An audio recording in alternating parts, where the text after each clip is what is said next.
সিদ্ধান্ত।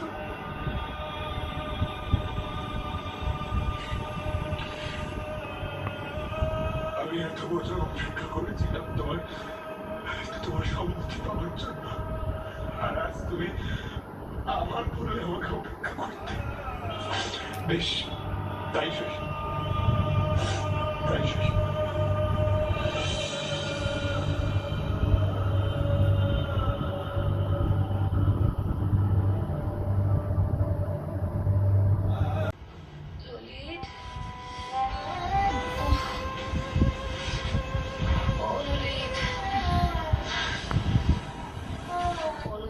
চিন্তায় চিন্তায় দু চোখের পাতা এক করতে পারছিস না ললিত।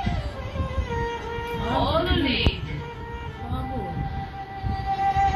আমার হৃদয়ে তাকে দেবীর আসনে বসেছিলাম মা, নিত্য পুজো করতাম, কিন্তু সেই পুজোর ফল তো কোনোদিন গ্রহণই করল না। আমার কোনো অধিকারই ছিল না।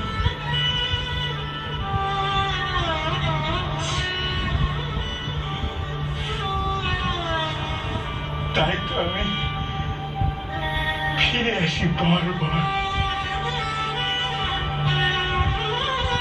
কিন্তু আমি চলে আসার পরেও যে অশান্তি থাকে না, শুনলে তো আমি চলে আসার পর কি কি ঘটলো। ভোলা দাদা প্রণাম করে অন্ধকারে কোথায় চলে গেল।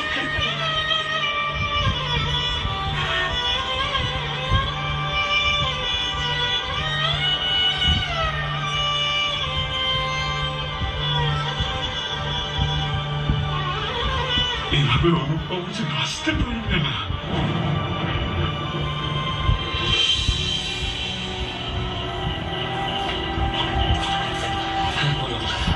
ভাগ্যিস এই ভোর রাতে বাড়ির পেছনে দিয়ে তোর সাথে দেখা করতে আসছিলাম, ওই ভাঙা পাঁচিলটার বিরুদ্ধে ওই দেখ ওই মেয়েটাকে দেখলাম। এই ওটা অনুপমা না? না সাদা শাড়ি পরে রয়েছে বলে মনে হলো, একটু ভালো করে দেখ না।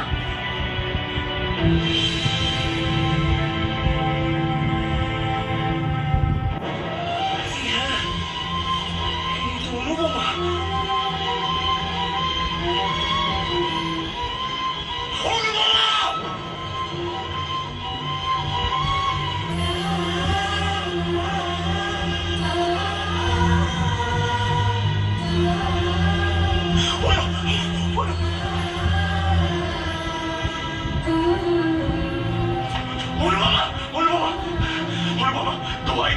চোখের বসে কোনো ভুল সিদ্ধান্ত নিও না। ললিত, তুমি ওখানেই দাঁড়ো, তুমি আর এক পাও এগোবে না। তুমি যদি আসো আমি কিন্তু জলে ঝাঁপ দিয়ে দেবো ললিত। তুমি আমায় মরতে দাও ললিত। কলঙ্ক ছাড়া তুমি কিচ্ছু পাওনি আমার থেকে। মরলে বুঝি কলঙ্ক চলে যায়? যাক না যাক অন্তত আমাকে শুনতে হবে না মরার পর।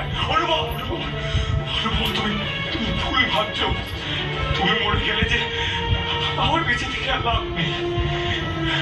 এই কলঙ্ক সারা জীবন আমাদের নামের পাশে ঘুরে বেড়াবে। বেঁচে দেখো, এই মিথ্যে কলঙ্ক কখনো চিরস্থায়ী হবে না। আমি যে আর বাঁচতে পারছি না ললিত। অনুপমা, তুমি আমাকে একটিবার সুযোগ দাও, দেখো আমি সবটা ঠিক করে দেবো। তুমি আমার কাছে এসো অনুপমা, তুমি আমার কাছে এসো। আমাকে কোথাও লুকিয়ে রাখতে পারবে ললিত? তোমার বুকের মধ্যেই না হয়? আমি যে আর কাউকে মুখ দেখাতে চাই না। অনুপমা, কিচ্ছু হবে না, সব ঠিক হয়ে যাবে। তুমি আমার হাতটা ধরো। অনুপমা আসো।